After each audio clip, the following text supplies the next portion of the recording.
Apa sih maslahah mursalah itu?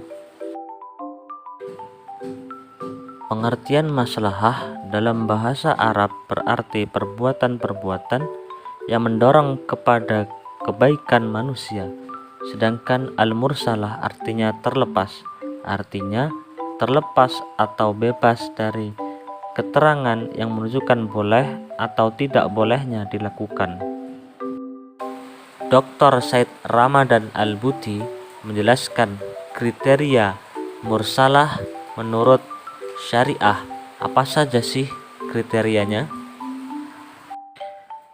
3 kriteria maslahah menurut Dr. Said Ramadan Al-Buti. Yang pertama, maslahah harus mengandung 2 dimensi masa, yaitu di dunia dan di akhirat. Dalam istilah singkatnya, bisa disebut sebagai maslahah yang berwawasan dunia akhirat.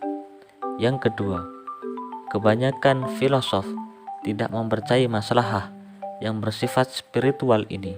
Karena itu, maslahah atau manfaat yang tidak bisa dinikmati secara material tidaklah disebut sebagai maslahah. Yang ketiga, norma maslahah ditetapkan oleh agama merupakan dasar pijakan bagi maslahah lainnya. Semua maslahah harus menginduk pada norma agama. Syarat maslahah yang dijadikan sebagai dasar hukum. Yang pertama, maslahah tidak bertentangan dengan maqasid syariah. Yang kedua, maslahah tidak bertentangan dengan nas Al-Quran. Yang ketiga, maslahah tidak bertentangan dengan hadis Nabi. Yang keempat, maslahah tidak bertentangan dengan qiyas atau analogi. Yang kelima, maslahah tidak bertentangan dengan maslahah lainnya yang lebih penting atau yang sejajar dengannya. Maslahah mursalah merupakan dalil yang masih diperdebatkan eksistensinya sebagai sumber hukum fikih. Ada yang menjadikan dalil independen secara mutlak dan ada yang menerima dengan syarat ketentuan.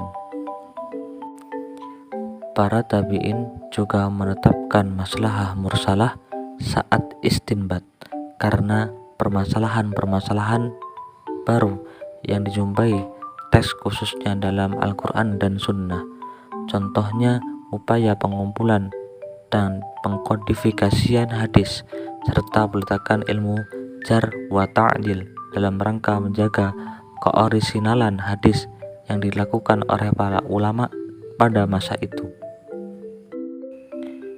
Setelah memasuki masa imam-imam madhab, terdapat polemik dalam pengaplikasian dalil maslahah mursalah dalam beristinbat.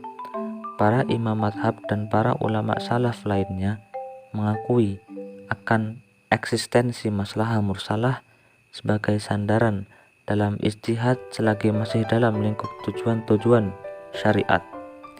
Meskipun ada yang mengakuinya selagi dalil independen seperti Imam Malik, dan ada pula yang menjadikan bagian dari dalil syar'i. Ada pula Imam Syafi'i dan Imam Hambali yang memasukkan ke dalam kategori qiyas. Imam Abu Hanifah yang memasukkan dalam istihsan dan urf. Contoh maslahah mursalah yaitu memenjarakan pelaku kejahatan dan ibadah dari rumah di masa COVID-19.